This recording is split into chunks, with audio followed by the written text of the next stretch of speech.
Welcome to my channel. This is the place where we explore the profound teachings of Buddhism and the lives of the Buddha's greatest disciples.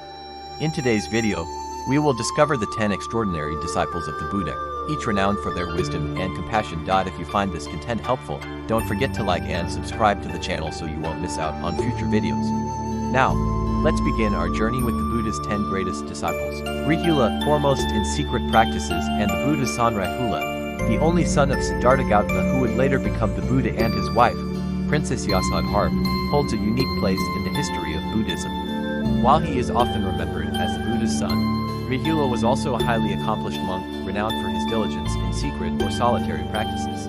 He was honored by the Buddha as foremost in secret practices Edidago Rahagatano, emphasizing his deep commitment to self-discipline and his mastery of meditative practices carried out in seclusion. 1. Birth and early life. Rahula's birth occurred on the same day that Prince Siddhartha Gautama renounced his royal life in search of enlightenment. This significant moment shaped the course of Rahula's early years, as his father left the palace shortly after his birth to begin his spiritual journey.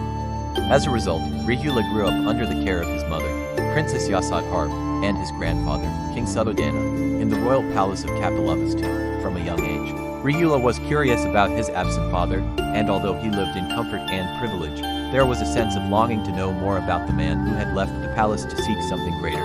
This curiosity would later play a key role in shaping his spiritual path. 2. The encounter with the Buddha. When Rahula was about 7 years old, the Buddha returned to Kapilavastu after attaining enlightenment. By this time, the Buddha had gained a large following, and his teachings were spreading across the region. Upon hearing that the Buddha had returned, Yasodhara encouraged young Rahula to approach his father and ask for his inheritance.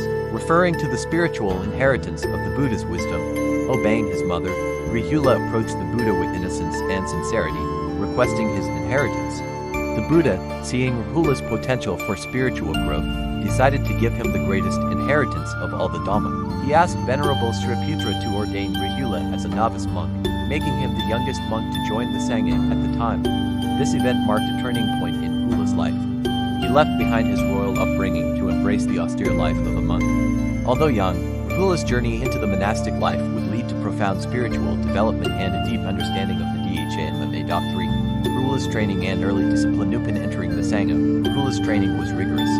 The Buddha, aware of the special relationship between father and son, took extra care to guide Rahula on the path of discipline and mindfulness. The Buddha taught Rahula some of the most fundamental principles of the Dharma, emphasizing ethical conduct and the importance of honesty, self-reflection, and personal responsibility. In one of the Buddha's early teachings to Rahula, known as the Ambalapikaravulagata Sutta, the Buddha used the analogy of a mirror to illustrate the importance of self-reflection. He instructed Rahula to examine his actions, both mental and physical, as one would look into a mirror to see if they were pure or impure. The Buddha taught Rahula that before performing any action, one must reflect on whether that action would lead to harm or benefit for oneself and others. This lesson became a cornerstone of Rahula's practice, fostering a deep sense of self-awareness and ethical conduct. 4. Mastery of solitary practice. As Rahula grew older, he continued to develop his spiritual practice, eventually excelling in what the Buddha called secret practices. These practices involved solitary meditation and inner contemplation, away from the distractions of the world and even the Sangha community. Solitary practice allowed Rahula to deepen his understanding of the Dharma and cultivate mental concentration, insight, and mindfulness. Rahula's dedication to these secret practices earned him the title of foremost in solitary practices. His ability to practice in isolation with such focus and determination was considered exemplary within the Sangha. These practices were not about hiding from others but about retreating into deep meditation to observe the mind and the nature of reality, without external distractions. Rahula's commitment to the solitary path is seen as a reflection of his quiet determination and his desire to follow the Buddha's teachings to their fullest extent. His capacity for introspection and self-discipline became legendary, inspiring other monks to pursue similar paths of quiet contemplation and inward focus. 5. Rahula's attainment of arahantship. Despite his young age when he joined the Sangha, Rahula quickly matured into a monk of great spiritual wisdom.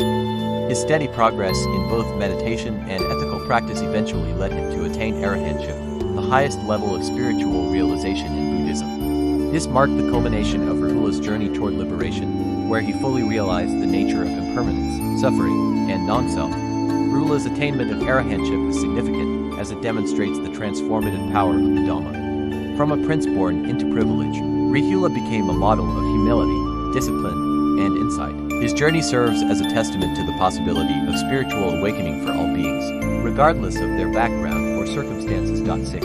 Relationship with the Buddhas. Both son and disciple of the Buddha, Rahula's relationship with his father was unique.